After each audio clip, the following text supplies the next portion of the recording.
Ketemu lagi di channel Psikomat, berbagi kisah memanen hikmah.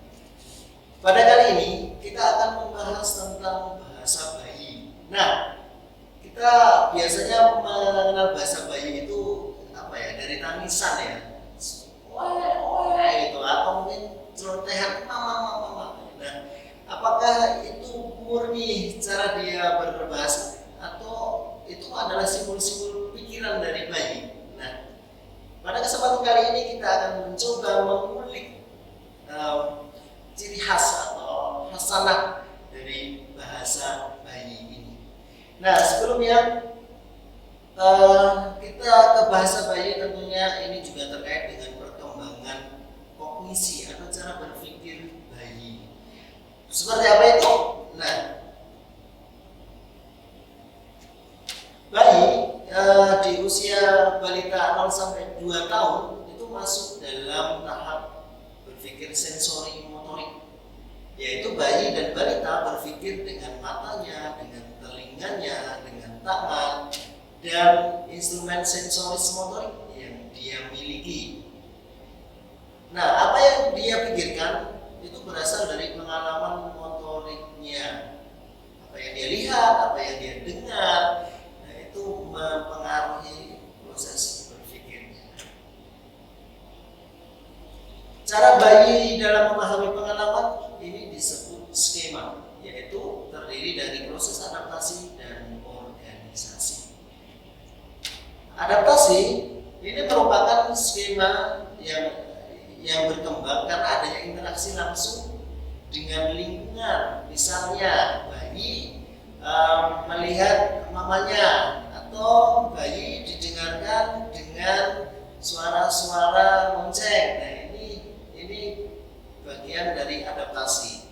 Kemudian ada juga organisasi, yaitu suatu proses yang terjadi secara internal terlepas dari lingkungan. Jadi dalam diri bayi itu nanti ada proses pemikiran yang berkembang karena dirinya sendiri.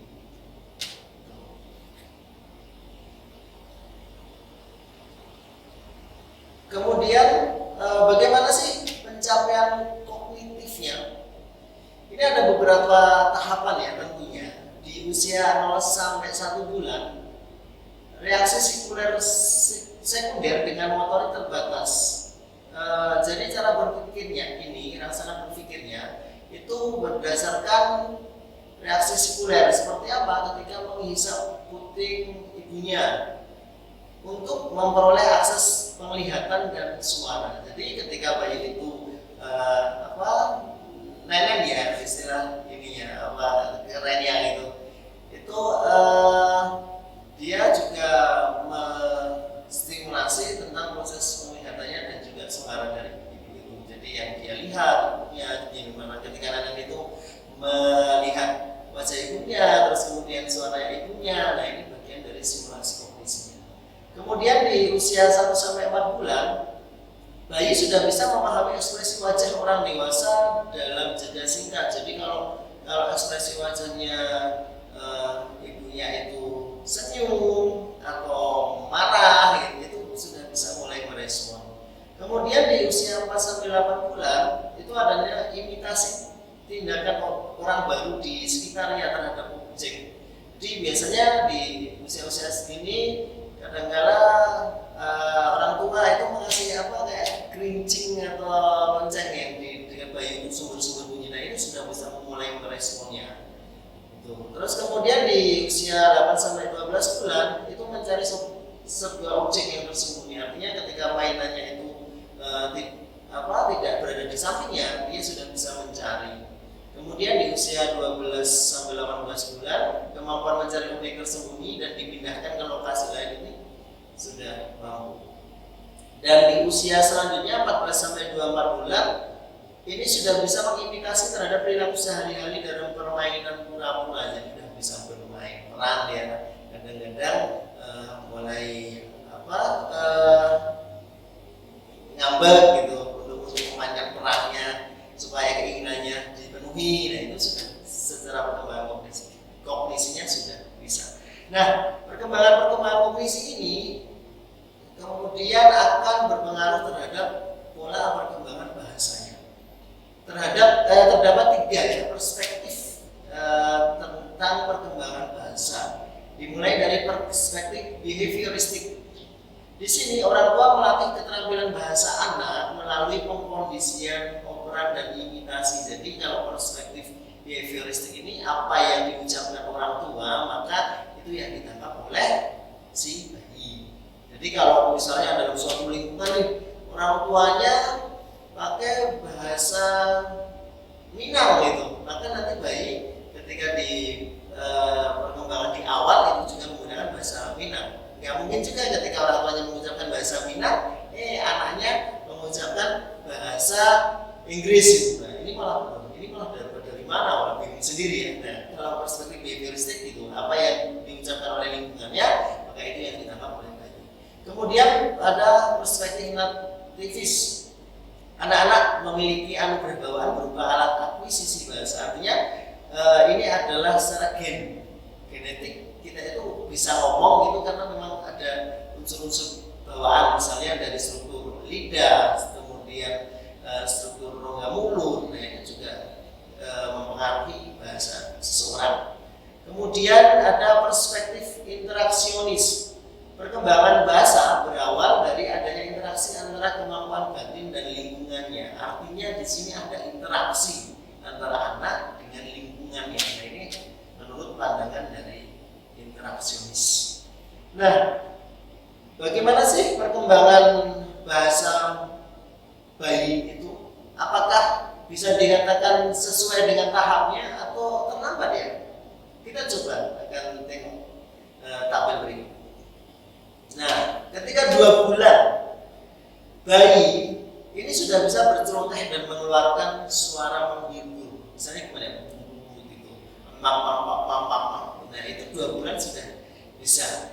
Nah, tetapi di 2 bulan ini belum bisa ya merespon misalnya dengan kayak permainan. Nah, itu baru bisa di respon ketika usia 4 bulan.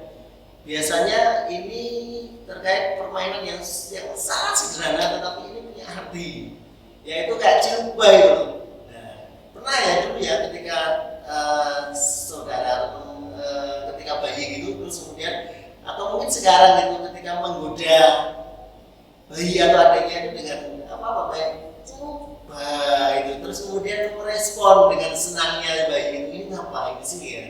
Nah, kalau bagi orang-orang dewasa saat ini ketika kayak gitu ya error ya, maksudnya nggak ada manfaatnya, tapi bagi bayi itu adalah sebuah bahasa. Kemudian di 6 bulan ini serang berceloteh dengan mulai melibatkan banyak kata, mulai memahami jumlah kata yang biasa dia dengar, biasanya mama, papa, nyanya gitu kan, atau lala, po gitu. Nah, itu makanya dari tapisnya. Jadi sudah bisa ini dengan beberapa kata yang baru. Kemudian usia 8 sampai 12 bulan bayi menggunakan isyarat preverbal seperti menunjuk dan mengarah, misalnya menunjuk itu ambu gitu, ambu atau apel gitu. Tapi sudah bisa dengan juga menunjukkan atau mobil, roda gitu. Atau dengan kata yang sudah lebih jelas gitu artikulasinya. Kemudian di usia 1 tahun laju pemahaman kata meningkat tajam dan balita mengucapkan kata pertama yang mereka tahu. Kata ya, kata-katanya itu sudah bisa di usia 1 tahun itu biasanya anak sudah bisa mengungkapkan keinginannya, misalnya makan, minum, itu sudah bisa. Dan di usia 18 sampai 24 bulan kata ini selalu bertambah 50 hingga 200 kata dan sudah bisa menggabungkan kata, misalnya mama mau pipis atau mama saya lapar. Nah, itu sudah bisa. Nah, ini karena ada interaksi tersebut.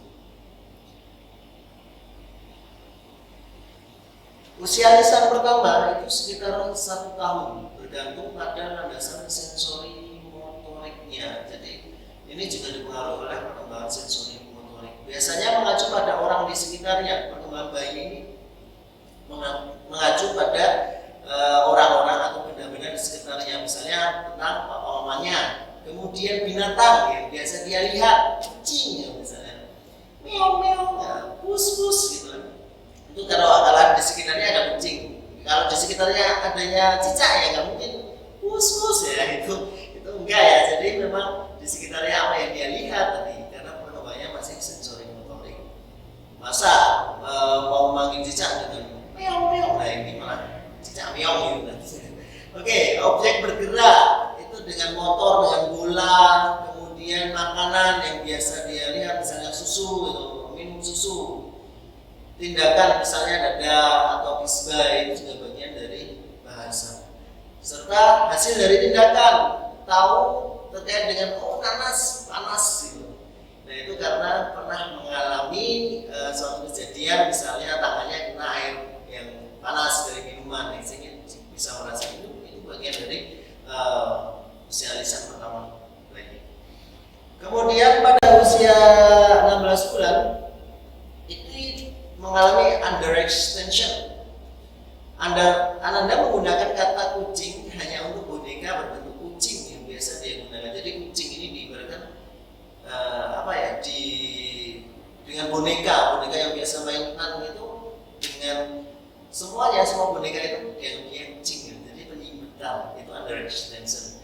Atau perluasan, overextension. Anak-anak menganggap kereta api, bis, motor adalah bagian dari kelompok mobil. Ini bagian dari overextension atau perluasan makna di sini.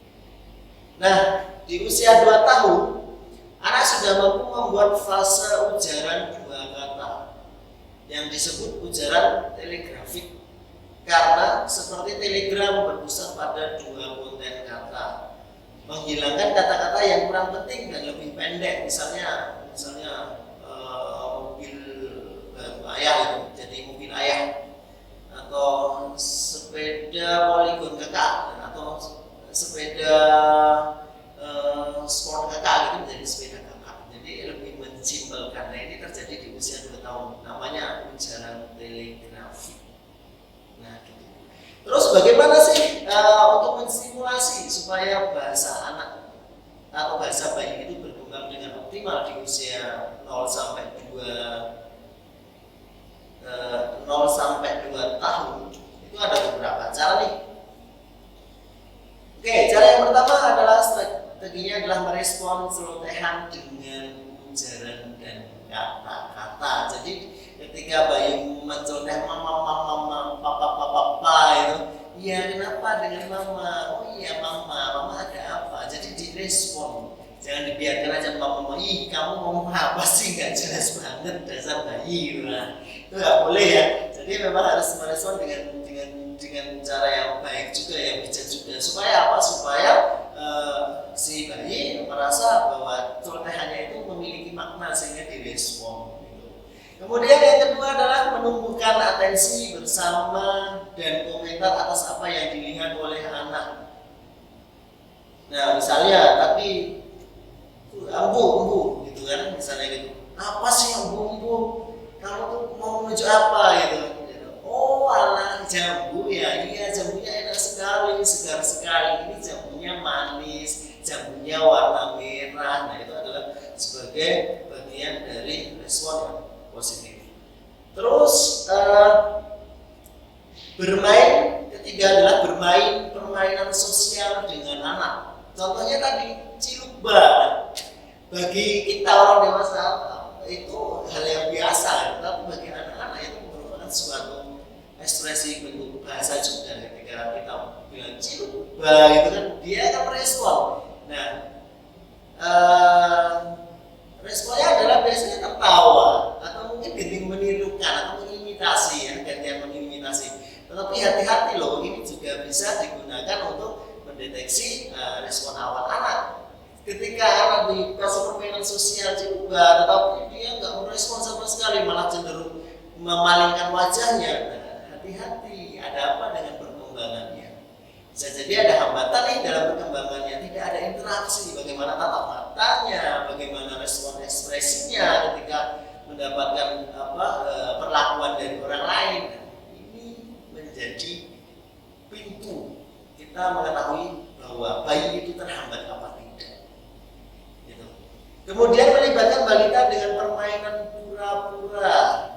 Boleh nggak sih kita melibatkan anak misalnya dengan boneka terus kemudian ngomong sendiri itu? Wajar nggak? Lazim nggak? Itu adalah suatu kelaziman. Itu adalah masa dan perkembangan bayi. Bukan sekarang ya. Kalau sekarang di usia-usia remaja atau dewasa itu masih main boneka terus ngomong-ngomong sendiri. Nah itu jadi pertanyaan gitu kan. Nah kalau bayi dia bermain peran, ngomong sendiri dengan bonekanya, itu tidak ada masalah bermain pura-pura. Nah itu justru malah akan menstimulasi kemampuan bahasa si bayi tersebut. Kemudian saling melibatkan bayi dalam percakapan ini bisa dilakukan oleh seluruh anggota keluarga. Jadi jangan diasingkan, jangan disisihkan. Bahasa ini akan semakin meningkat karena ada interaksi yang bagus ya antara lingkungannya. Jadi tadi sesuai dengan perspektif interaksionis bahwa ketika adanya interaksi yang kuat terhadap lingkungannya terhadap bayi itu, maka sumber atau kosakatanya juga akan semakin meningkat. Nah ini sangat penting. Siapa aja lingkungannya, tidak hanya bapak, emaknya, tidak hanya kakaknya, tetapi bisa jadi lingkungan teman-teman sepermainannya. Jadi jangan kemudian bayi karena menjadi anak emas gitu kan, terus kemudian dikurung, nggak diizinkan untuk bermain, itu juga tidak bagus. Artinya harus berinteraksi juga dengan sebayanya. Nah ini nanti akan menimbulkan bahasa-bahasa unik kalau sudah berinteraksi dengan sebayanya. Ini juga untuk meningkatkan kemampuan bahasa. Dan yang saat ini sering hilang itu adalah sering membiasakan bayi dengan cerita. Dulu mungkin zaman dulu ya lebih sering kita ini diceritain oleh orang tua dengan membacakan buku. Tapi sekarang ini dengan adanya gadget, orang tua sebelum itu sendiri dengan gadgetnya, lupa ngelus-ngelus anaknya, mendongengkan anaknya. Ini mari kita tumbuhkan lagi. Karena dengan bercerita kita tidak hanya membangun bahasa anak dan memperkaya bahasa anak, tetapi kita juga bisa menguatkan atau membentuk kepribadian anak. Itu. Jadi jadilah pencerita yang baik bagi anak-anaknya. Kalau nggak bisa, saya nggak bisa, ya udah bacakan saja, searchinglah di medsos itu tentang cerita-cerita anak, kemudian kita bisa membacakannya. Ini cukup bagus sekali untuk perkembangan bahasa anak. Nah, itu ya teman-teman semua, teman-teman Indonesia muda di manapun Anda berada. Jadi bahasa awal bagi bayi ini adalah sesuatu yang sangat penting dalam proses perkembangan anak, dan kita harus rajin memupuknya sejak dari bayi. Orang tua tidak boleh apatis terhadap anaknya, tetapi orang tua sesibuk apapun harus tetap menjalin komunikasi dengan anak. Bahasa anak itu penting karena tidak hanya menunjukkan keinginannya, tapi bagaimana bisa, karena bahasa itu bisa menunjukkan perkembangan kognisinya juga. Demikian sesi kali ini bersama Psikomal. Saya Komarudin, dosen psikologi Universitas Yogyakarta. Terima kasih atas atensinya. Sampai ketemu lagi di sesi-sesi selanjutnya. Terima kasih. Assalamualaikum warahmatullahi wabarakatuh.